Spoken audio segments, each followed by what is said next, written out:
Good day, students, and welcome to lesson number 1 for oral communication. Today, we will talk about the nature and the elements of communication, and specifically, we are going to try and achieve the following objectives. First, to be able to define communication. Second, is to determine the function and the significance of each element in the communication process.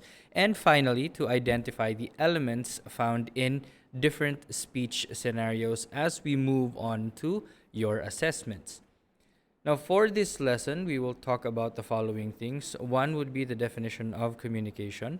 Second is the process of communication. And lastly, we will dive into the elements of communication. So let's begin. What is communication? So how do we understand this particular process? Well, communication comes from the Latin word communis, which means common. And this is according to Vesci in 2020. Now, this gives you the idea that there is a sense of commonality when we communicate with other people. And Merriam-Webster defines communication as a means of exchanging ideas because of that commonality, or with the use of that common system of symbols, of signs, or of a common behavior. And this is something that is agreed to by a post in Skills You Need, where it was said that communication is the act of transferring information from one group to another. And this is made successfully because of the common symbols, the common language, the common practices that they have between or amongst themselves. So when talking about communication, there are actually two major types. We have verbal, which is communication with the use of words, or non-verbal, which is communication without the use of words. Now, since verbal is pretty much self-explanatory, let's go to non-verbal because there are quite a few examples. We have, first is kinesics, and kinesics is the communication through body movement or through posture or through gestures. Now we can have some examples by looking into our daily activities. The act of sighing. Sometimes it's a signal for relief or for frustration. Or even when we signal the waiter for the bill, we usually do this or this one. This one is a gesture that has a meaning to it, especially when we apply it in that context. So those are examples of kinesics. Second, we have paralinguistics. Now in paralinguistics, this is not what was said. We're not looking at the words, but how the person said the words. For example, some people have the ability to detect sarcasm. And sarcasm is an example of paralinguistics, when we say one thing but we actually mean another. And it's very important to be able to detect that, how people say words, because sometimes words are not really the representative of how we truly feel. And paralinguistics is the key to decoding the true meaning of the statement. Not by looking at what was said, but focusing rather on how this person said the words. Third, we have proxemics, and this refers to the amount of space that a person places in between himself or herself and others. Essentially, we call this the language of space. And we get that sometimes when we interact with many different kinds of people. For people who are close to, probably there's very little space between you and a friend. Sometimes we even invade the space of other people by hugging or by sitting right next to each other. And that is indicative of a close relationship. But when we talk to people who we are not acquainted to or complete strangers, then we try to maintain a certain distance between ourselves and that stranger. Why? Because we do not know that person. And the space found between you and that other person is what we call proxemics. So, the language of space. Sometimes we can even see it Also in the corporate setting, okay, when we look at offices, sometimes the best offices or the offices of the CEOs and the big shots are always found in the upper floors. Most of the employees are found in the lower floors. That is also language of space. When we look at condominium units or hotels, the penthouses, the best units, the suites are always found in the top floors. So that in itself is, and those are actually examples of proxemics. So next we have haptics. Haptics is the language of touch. If proxemics is the language of space, haptics has something to do with the sense of touch. And sometimes we don't need to say the words. Sometimes the touch can tell you everything. For example, when we watch movies and we see a character slap another character in the face, that usually tells us that even without words, that tells us that the character who slapped the other character is feeling an intense emotion. Probably she is angry or he is angry. Um, Sometimes when we feel sad, our friends would console us or try to comfort us with gently brushing our back or by hugging. And sometimes we don't even feel like they need to say anything.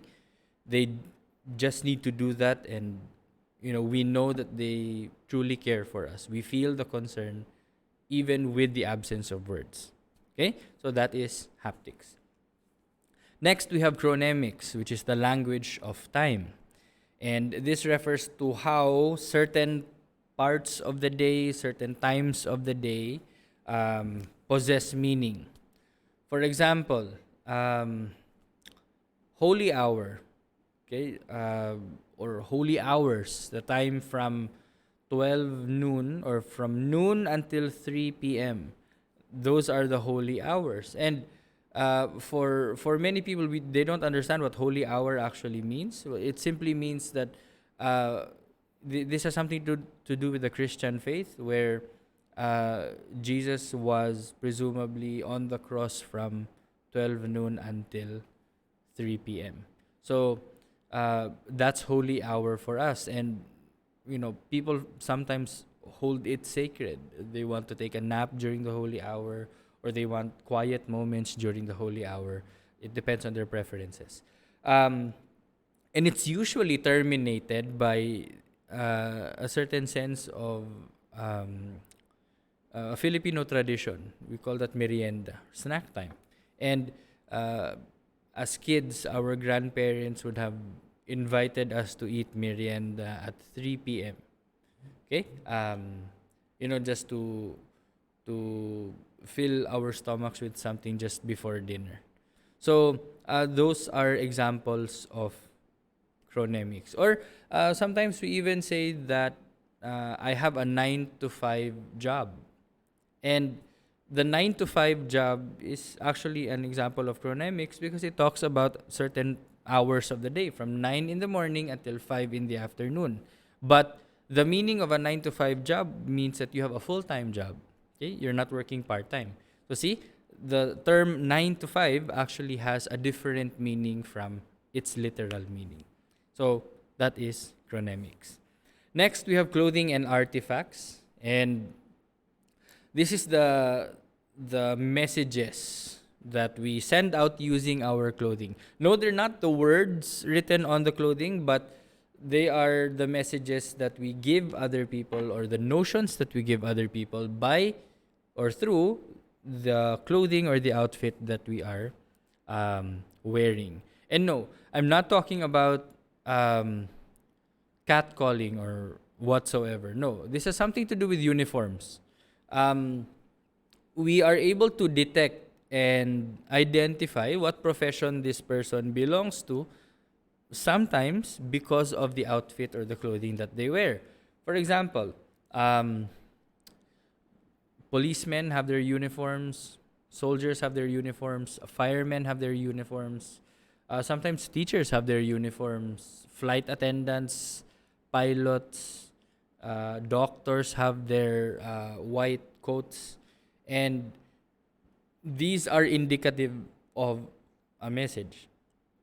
When they wear the uniform, we know exactly what they're trying to say. I am a doctor. Okay? If you have a medical emergency, you ask me. I am a policeman. So I am here to enforce the law. And we regard a certain amount of respect because of the uniform that they wear and because of the authority that they possess by wearing that uniform. Another example would be a wedding ring.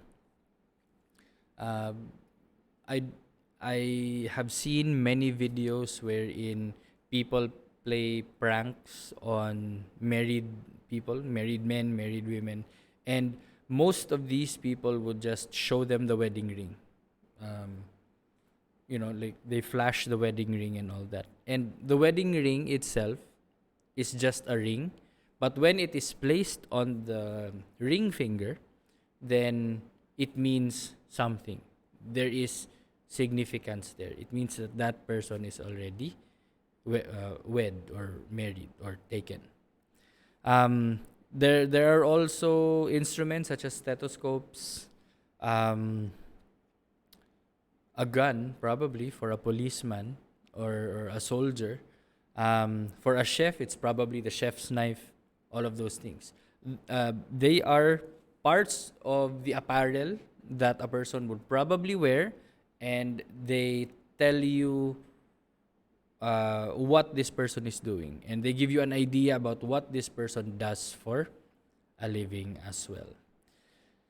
Okay, so next we have symbols. Signs and symbols also carry meanings even though they don't possess words, such as traffic signs or traffic lights. We know that when the light is red, you stop. When the light is yellow, you slow down, take caution, and when you see that the light is green, you go. Finally, we have colors. Okay, colors also possess meaning. It's not just a color like, oh, I like blue or I like pink. No, for most people, these colors have meaning. And one example would be the Philippine flag. Okay, when the Philippine flag is in its normal position, where the blue is on top of the red, that means that the country is in peacetime. But when the flag is turned upside down and the red part is on top, then that means that the country is in a time of war. So those colors, as plain as they can be or as plain as they may be, still possess meaning, especially when used in that context. So those are the forms of non-verbal communication. But how do we implement this process? How does it go? How do we communicate with others? Well, simply put, the process of communication is a transmission of message from the sender to the receiver. And this is either one way or two way. It can either be the sender simply sending out a message to the receiver, or it could also come in the form where the receiver will also give a response. But essentially, this is the most basic format. The sender gives out a message to the receiver. And within this process of communication, there are certain aspects that we can pick out. And these are the elements of communication. So when we say elements of communication, there are 7. Okay? We have sender, encoding, channel, message, receiver, decoding, and feedback. Mind you, this is a process. They cannot be interchanged. Okay? The positions cannot be interchanged because this is a process. So let's go to element number 1.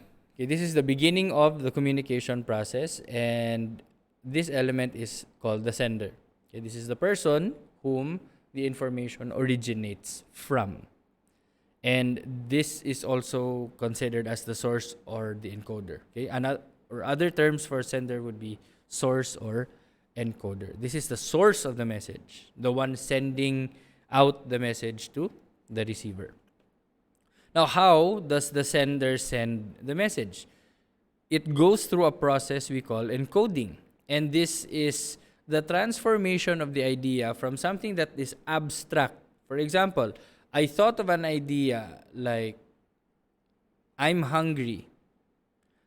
Unless I transform the abstract idea of I am hungry into an encoded form using words, then no one else will know that I'm hungry. So if I want them to know that I'm hungry, I have to encode that abstract idea. So that is the second part. The sender encodes the message, transforms the message from something abstract to something that is visible or something that is perceivable. And these symbols may either be verbal or non-verbal. Again, as I said, there are two types of communication. I can either communicate it verbally with the use of words, or I can communicate it non-verbally with the use of other forms of communication. So once I have transformed that idea into something that can be perceived, then it is time to choose an appropriate channel. Now, what is a channel? This refers to the manner by which the message is sent. Again, I have two choices. I can do it verbally or non-verbally. So I have to choose which channel to use. In other terms, channel or the channel is also called the medium. And there are four types or four subtypes of channels. We have visual, audio, tactile, and combined. When we say visual channel, these are the visual materials. For example, if we tell our friends that we are hungry through the use of a note, we write it down and we send it to them. That is verbal communication using a visual channel, which is written, the written word. Some would be through the use of gestures. When you motion to your stomach and signify that you are hungry, that's also a visual channel, but the non-verbal kind. So there are different examples of visual channels. We have facial expressions, we have pictures, we have traffic signs, we have precautionary symbols, or even videos. When we watch announcements being flashed on screen, that is an example of a visual channel. Now, for those who prefer the audio type, then this is called the auditory channel. This channel is associated with the use of sounds to convey the message. Now, this is when we actually speak the words. When we tell our friends, hey, I'm hungry, that is an example of an auditory channel.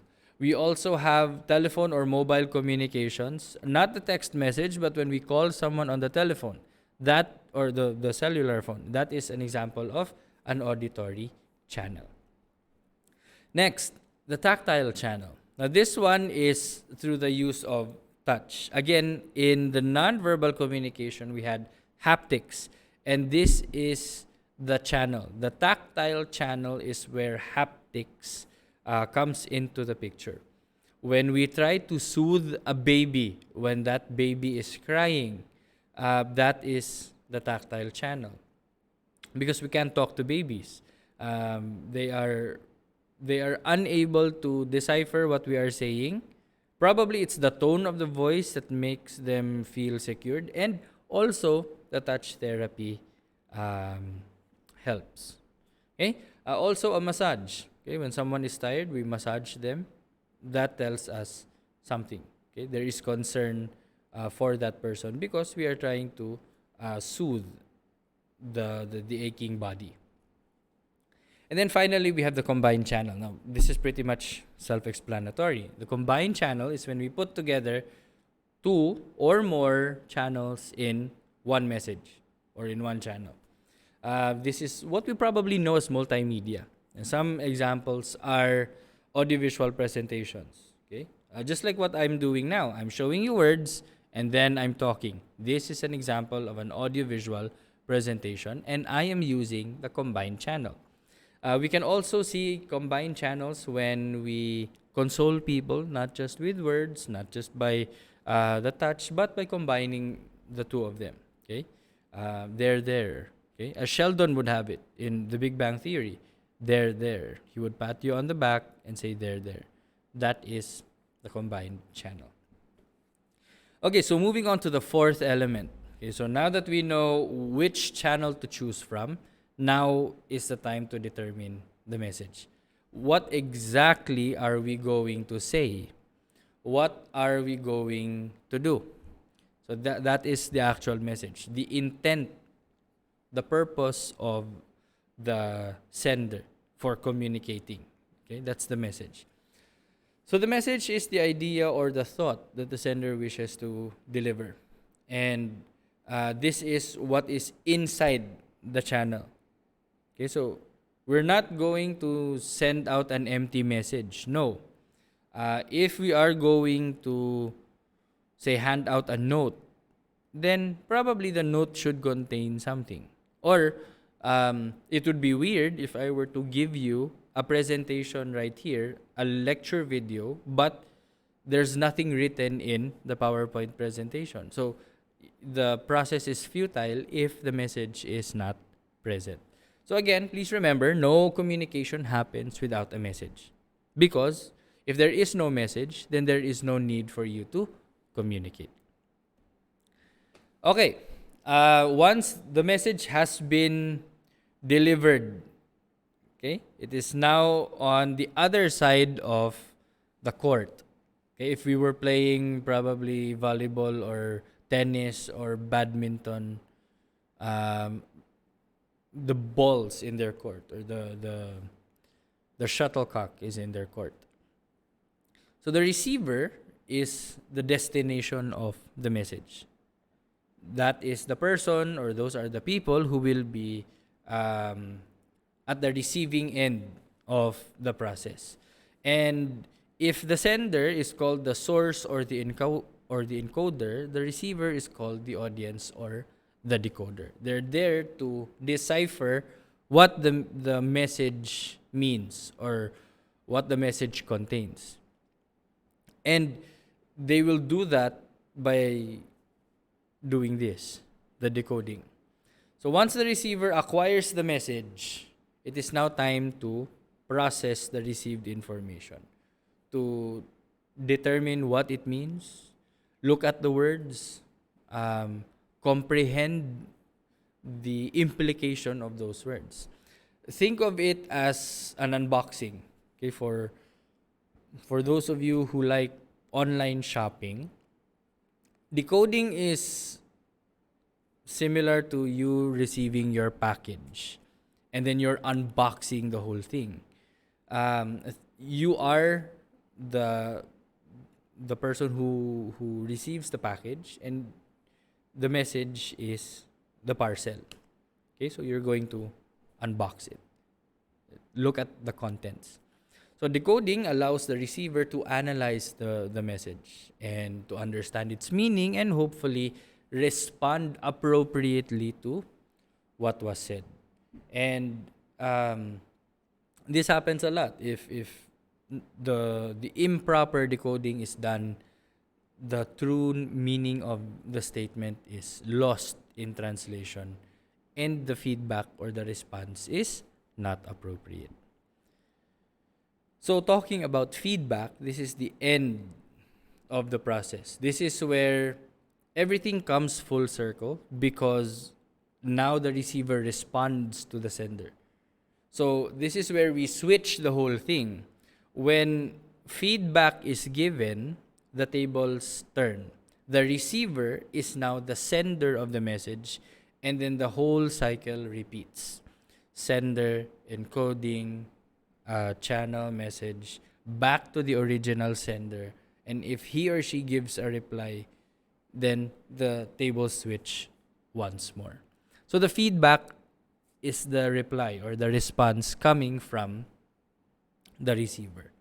The sender cannot give an initial feedback. No, the sender sends out a message, the receiver gives feedback, and then the sender, that is when the original sender is able to provide feedback this time around.